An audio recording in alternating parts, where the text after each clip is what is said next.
Can you imagine leaving a job, a career really, that you've spent your entire life working so hard to build? You're on the best track possible, exactly what you dreamed of. But then an idea sparks, and you start to grow more passionate about this idea, having no idea if it will actually turn into a thriving business or not. Could you imagine leaving your successful career to launch a startup? That's exactly what today's guest did. And I can't wait to dive into the box, thinking outside the box, but actually getting into the box with the founder of the Pick Me Up box. It's today on Expert Connections.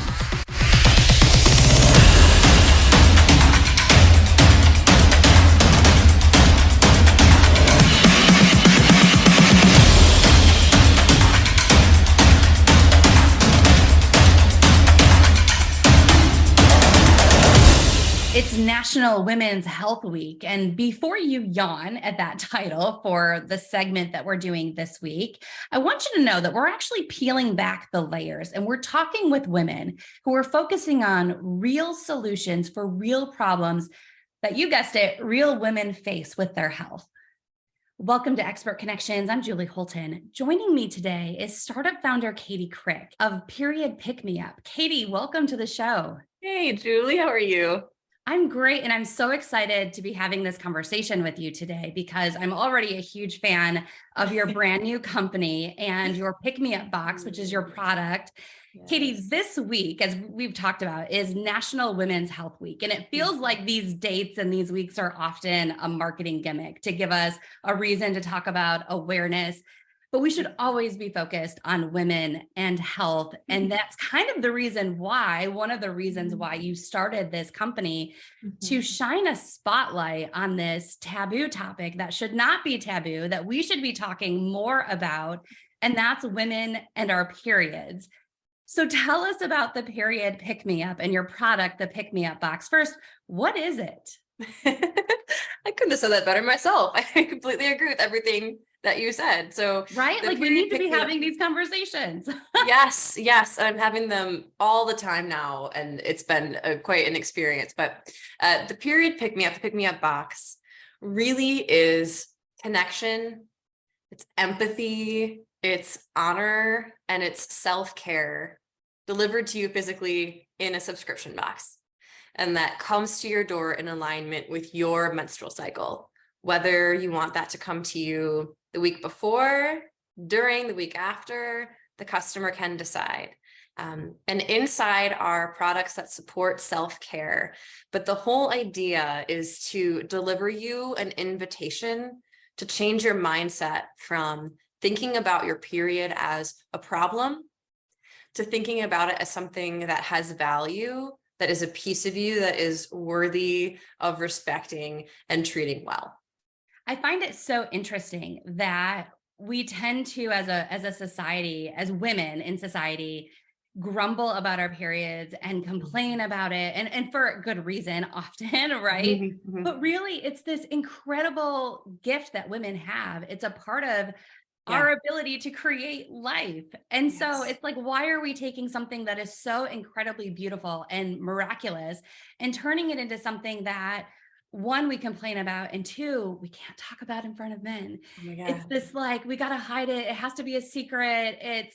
So I love this idea of actually celebrating womanhood, but also recognizing that for many women, that week may not be the most particularly fun week. There are a lot of, many women suffer from severe PMS symptoms or other conditions that just make periods uncomfortable.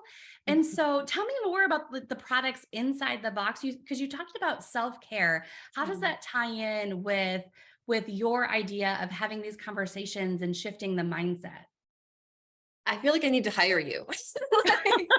That's exactly right. You described so effectively this, maybe tension isn't the right word, but this dichotomy. And I think probably get into this later in the interview, but really we culturally talk about and act towards our periods as though they are a problem, as though they are this condition to be managed, but only quietly, right? And I was saying a couple of days ago, and it really brought tears to my eyes, that we talk about our periods and we kind of cut them out of our life. Like this gigantic piece of us, of our bodies that we were made with for a purpose, on purpose. We just shove it in a drawer with our tampons, right? And we don't acknowledge the tremendous influence that it has all the time, right? It isn't just that week that we're actively menstruating. Our cycle goes on constantly, and we're always in a different part of our cycle, but women aren't taught that. We don't know that. We're only given very negative language from the beginning of our cognizance about getting a period. And so we are conditioned to expect that they're going to be awful, right?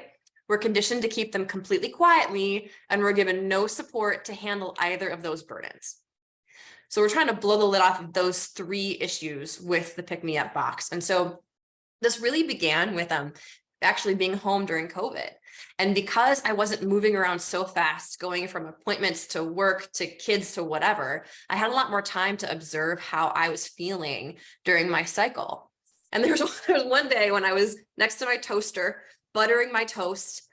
I was like, I cannot believe that I am like actively bleeding right now.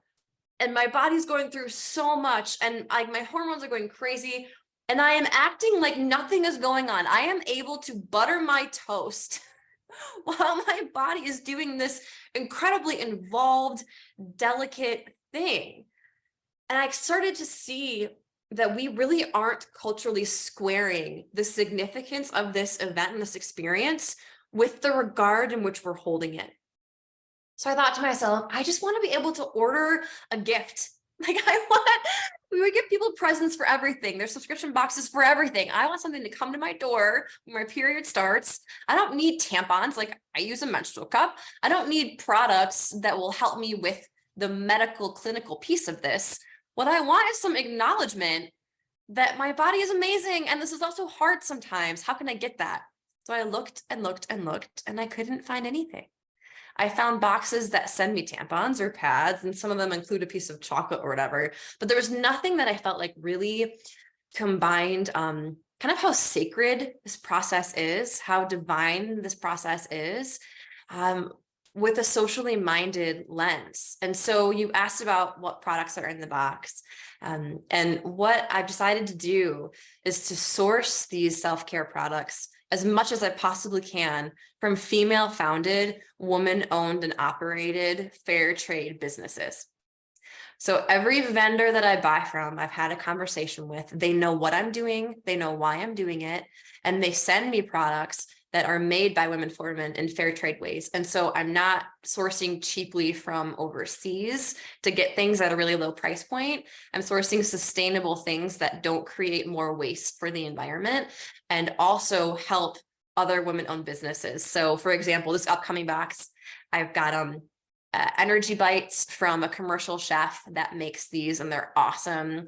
There's spa products for your face that are made by women, sourced by women, jewelry that are made from a company called Fair Anita, and they help startups in Central America, South America, women who want to make jewelry, but they can't afford to buy their products at a huge scale to fill larger commercial orders. So they buy 6 pieces of jewelry from someone there and 5 pieces of earrings.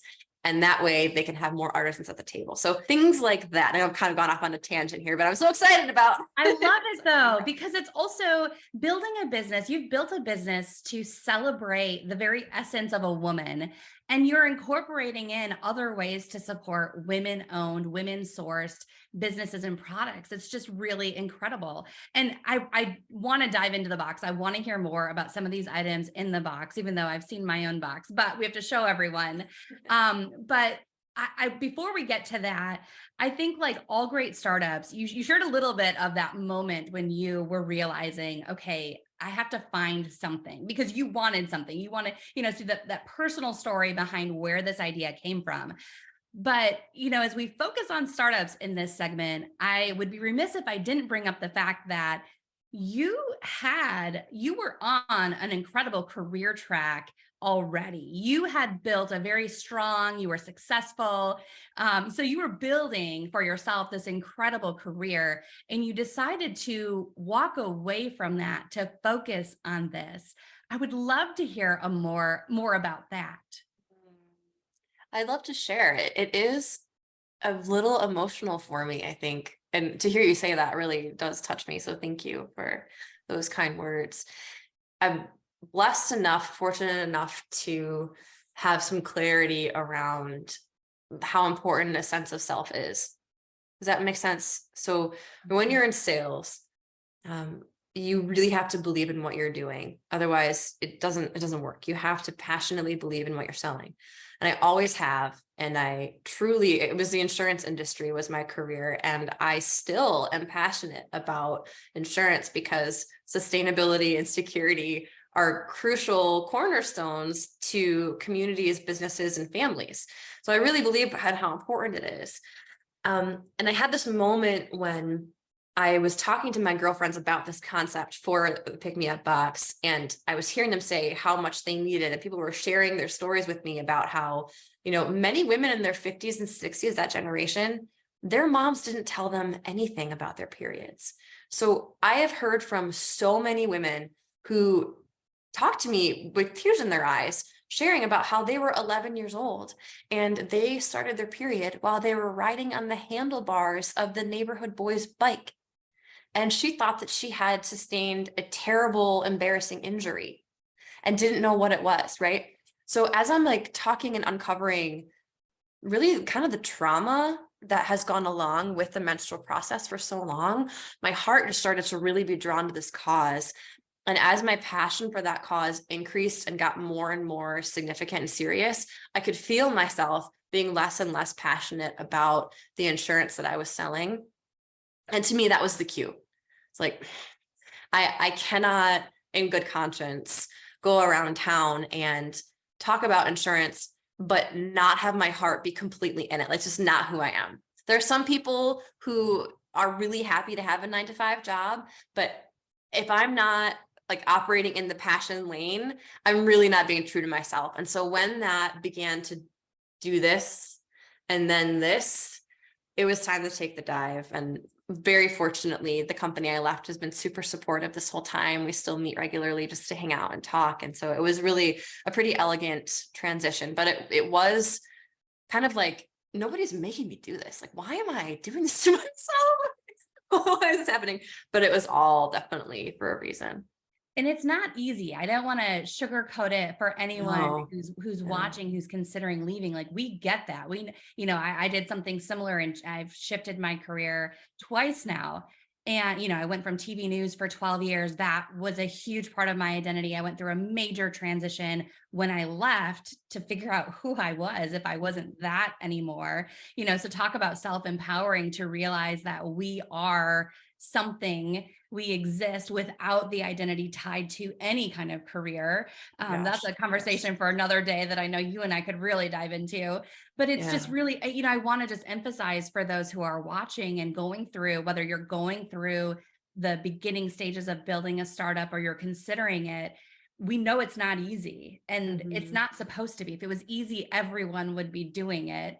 And so I love hearing your story because, I'm one of those people that really believes that our passions can change throughout life too.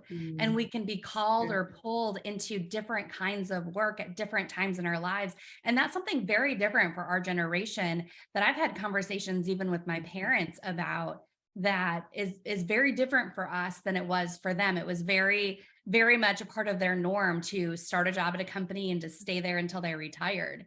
And we're still going through that transition period of it becoming more and more accepted that people will make changes. But I think this is where all great startup stories start, is with someone choosing, like you, that to make a change because they've become passionate about solving some sort of challenge or coming up with some sort of solution for a problem that either exists in their own life or something that they're seeing play out that they know they can change. And that's exactly what you've done with the Period PickMeUp.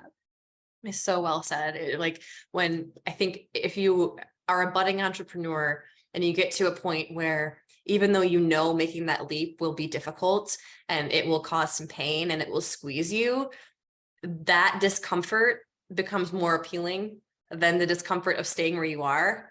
Like, that's your sign, right? That's the launch pad. Yes. And I also love that you mentioned that you're still in contact and staying close with the business network that you had created, and kind of that, previous life. It's still part of your life now. You've still created that network. So, and I know, because I know you, Katie, I know you also have just this incredible community of entrepreneurs and people in your life that you tap into and have conversations and run things by. And that's also something that's so important for startups to really focus on, is building that community. And even though you are a startup, you're like a startup of one, you're launching your own thing, that you're not ever actually alone, that you can build a community. And so I want to ask you, do you have partnerships or related causes that you support through your startup? I know you mentioned that it's important to you, the sourcing of your products, but what about any related partnerships? I do think it was such a divine timeline for my life, right? That I was exposed to entrepreneurship and people in that community. And then God brought me through a lot to get me to this point. But yeah, so here's a quick little story. I was sitting in a coffee shop exactly 1 year ago, talking to my good friend from Meridian Township about this concept and how much I wanted this to exist. And I said, what would be awesome is if this business could partner with Helping Women Period, this nonprofit that stocks tampons, pads, period products in public entities, but also gives them away at food banks, because period poverty is such a huge problem. It is expensive to manage your cycle. And women who are experiencing homelessness or even are still having to pay so much money for their products. And so Lizney Tate founded this organization in 2015. And as I was saying those words, I literally was saying this organization should be partnering with Helping Women Period. The founder, Lizney, literally walked in the door of the coffee shop where I was. At that moment, I was like, well, you called her in. It was crazy. So she sat down and started talking with us about what I was saying, and has helped me from the beginning. So the Period PickMeUp is donating 10% of profits to Helping Women Period. And we also do other promotions from time to time. So when I was getting started with my email list, I said, for every email that I get in this subscriber list, I'll send one menstrual cup to Helping Women Period. I did not expect to get so many, so I'm still sending them cups, but they're helping so much and just teaching me too how to organize and to speak to the spectrum of experiences of a period, right? There are women who can't afford to buy their own tampons. They're not likely to be a Period PickMeUp customer for a while. They may never be, but how do we not be exclusionary? How do we be inclusive? How do we speak to those experiences? So they're helping me out with that a lot. And then I'm also collecting and partnering with as many vendors as I can who are local experts, like yoga instructors, dietitians, physical therapists, and working with them to develop some content exclusive to the box, so that women aren't just getting products, they're also getting information and health advice. And I think without my network from my previous industry, that would have been a lot harder to do. I love that. And quick shout out. So Helping Women Period is, I am with you, such an incredible organization that Lizney has built. I actually did a podcast recording with her for Think Tank of 3. So I'll link to that below. The topic of your startup came up in another interview that I just did that will air later this week with a doctor, talking about all the things that we don't talk about, that if women would just talk about and it would become more acceptable to talk about, then women wouldn't suffer as much, whether it's through period symptoms or, painful sex, or all of these things that are just, don't talk about because we're women and that's not polite and it's not the right thing to do. So look for that interview coming later this week. That's fantastic. I want to know from you, Katie, what changes do you want to see? What do we need to be doing? Should we be advocating, when it comes to women in their periods, what needs to happen? What needs to change? Oh my gosh, so many things. And I really do think the generation of girls that are teenagers now or in their early 20s, they already have a different mindset towards their cycles than women in their 30s and 40s do. So there's the need for healing on one end of the age spectrum about your period. And then there's the need for continued support and education for younger women who are less ashamed to talk about it. But as far as health goes, I believe that the reason this is also quiet is for a lot of reasons related to political and patriarchal realities of life. So as it relates to work specifically, women have had to prove that having a period is not a liability and is not a reason why we shouldn't be hired for a job, because any accommodating at all that an employer needs to do is considered a deterrent and considered a cost center for the employer. But I would respond to that and say, who has been accommodating who? Women have been accommodating towards the 9 to 5 Monday through Friday work schedule that really isn't built for their body for the history of work in modern America. Now, we know that when women receive better health care, when they know how to time their nutrients, time their exercise, time their rest, that their negative period symptoms are way significantly reduced. Women should not be experiencing debilitating periods. So when we give better education to women, and when we give them better food, better guidance on how to take care of their bodies, their periods become significantly more manageable. Since I started working with this myself, I genuinely almost don't notice that I'm having one. I'm able to contribute way more to my employer, which is of course is down myself, but just saying in theory. So Hey, when we are not, yourself can be a tough employer sometimes. So let's just call it what it is. I can be very judgmental, right? When we are able to acknowledge that there are differences between male and female bodies, and that's not something that's a problem or a deterrent or any kind of negative economic impact at all, we're actually able to be much more productive. I'm going to plan like team project sessions when I'm feeling very energized and ready. I'm going to plan some more long-term creative problem solving when I want to be alone. So there's really good ways to strategize around your body. And so as far as changes go, I would love for women to feel celebrated when they have their period. I would love for husbands to be buying this product for their wives. I would love for young girls to think like, wow, my period's coming. How am I going to honor myself and honor this process in this time? Yes. It's a long answer. All of that. Yeah. Oh, I love it. Well, and anyone who wants to say that there aren't differences between men and women and our bodies, like, I mean, really, It's just not kind of true. obvious. Right? But also, I read a study that something as simple as the temperature and what the temperature of an office is set at should be different for men and women. And when we're talking about workplace productivity, when we're talking about the bottom line and crunching numbers, like these are things that actually matter and can change, can influence how well a business is doing. Well, think about this part. Perimenopause and menopause is even less supported from a health perspective at a workplace than menstruation is.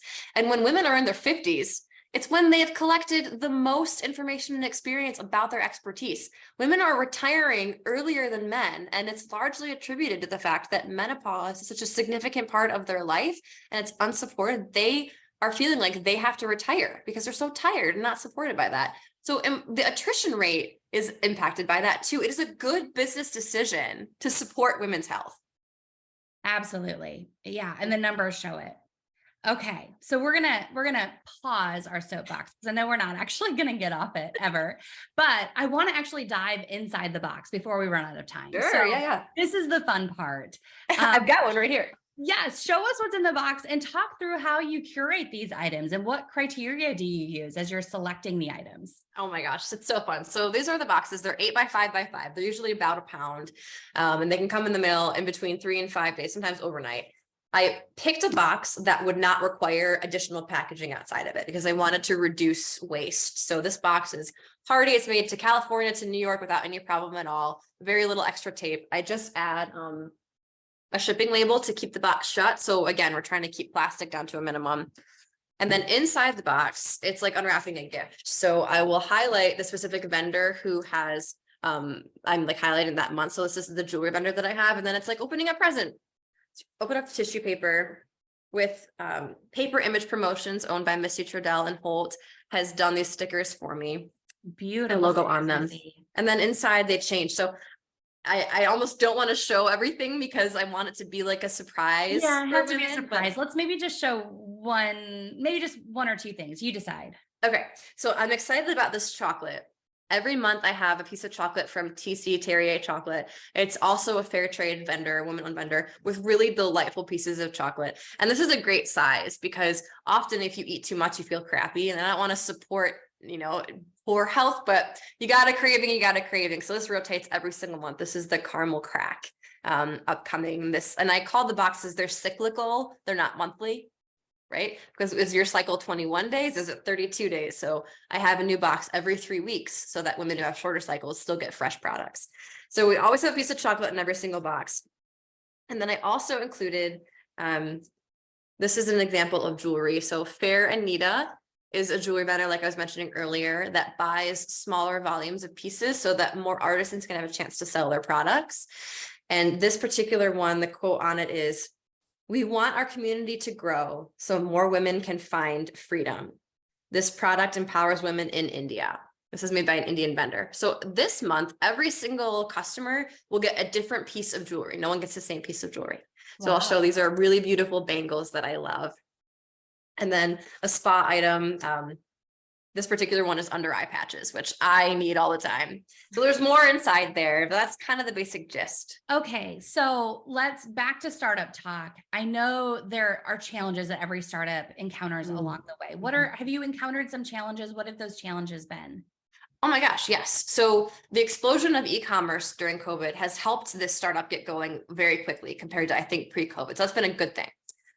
But in an effort to just do the best that I can to make this logistically convenient for women, it was really important to me that you don't have to get this box sent to you on my schedule. So we may be in iteration 1 is in terms of how flexible the scheduling can be. I'm wanting to make this as scalable as possible. But these plugins for different e-commerce platforms, all of different subscription models, and all of the models are built on a monthly calendar. Now, periods are not monthly, right? They're cyclical. And some women have shorter periods, some have longer periods. The 28-day billing cycle results in 13 billing cycles per month or per year, not 12. You would not believe how many accounting issues that creates down the road by using 13 instead of 12. So I've had to have my web developer, I mean, my God, she has put so much work into creating all these custom solutions for me to track, to manage, to power the subscription. And honestly, it still isn't perfect. There are some manual processes that I'm having to go with to be able to receive their ideal delivery day and then project out over the next several months. So it's a work in progress, but even our very technology that we use and our accounting systems that we use are not based on, women's calendars. Okay, Katie, as the founder, what is your vision for the future of Period PickMeUp and the PickMeUp box? Where would you like to see this go? Like, we're dreaming big now. We're dreaming big. Where do you want to see this go? The mission that powers everything that we do is the belief that every woman deserves to menstruate comfortably within a societal and cultural context that is supportive. Everything that we're doing is driving towards that vision, that goal. So whether that means, whether supportive is, whatever culture is to you is different. This is something that I'm offering to women to transition their mindset from my period is a problem to my period has value. So I would love Pick Me Up to be something that every single teenager gets from her parents when she starts her period. I would love for every woman, honestly, to create a ritual for herself where she no longer feels guilt or shame or embarrassment over her cycle. And instead, she feels a sense of honor and respect from her partner and from herself too. So, whether that means Pick Me Up is really the tool they need or not, just that cultural change from this is a problem to this is valuable and honoring is really what we're driving for. Do I want this to be, a $1 billion company? 1,000%. Absolutely. But what I really want is for every little girl and every woman to know that she matters, to know that her period matters, and to see it as a holistic part of who she is as a person, whether or not she uses her period for pregnancy. She may never do that, right? That isn't necessarily the point. But the point is that carving this piece of ourselves out isn't serving us anymore, and we're going to stop doing it. And what is your advice for aspiring entrepreneurs? I don't know if I feel qualified to give advice, honestly. I Hey, it takes one to know one, right? So, you know, what's maybe one thing, like one nugget that you have learned or picked up along the way that you think every entrepreneur should know, no matter what stage they're in? Yeah. So sitting down and writing out and being very honest with yourself about what your own personal life goals are. Is what you are doing professionally serving those life goals? Is what you're doing now going to get you personally to where you want to be at the end of your life? And if it's not, then beginning to make changes. I did this, and the day that I left my job and started my company, I was able to cross 5 items off of my personal life goals list. So really sitting down and aligning what you're doing every single day with where you want to go is such a powerful exercise. And you'll be amazed at how many ideas come and propel you forward towards those goals when you're honest about that with yourself. Katie, Krick, thank you so much for being on the show and talking about your brand new startup, the Period PickMeUp, and your Thank you, PickMeUp Julie. box. Of course, we're going to link to your website, to your products down below, and your social media handles as well. Make sure follow Katie and check out the PickMeUp box. Katie, again, thanks for being on the show. Thank you so much, Julie. This was wonderful. And I love that we could include this as part of our special little mini series during National Women's Health Week, where we're actually kind of peeling back and talking about some of these very real issues that real women are facing. So Katie, thanks for being part of the series, and we'll see you all next time.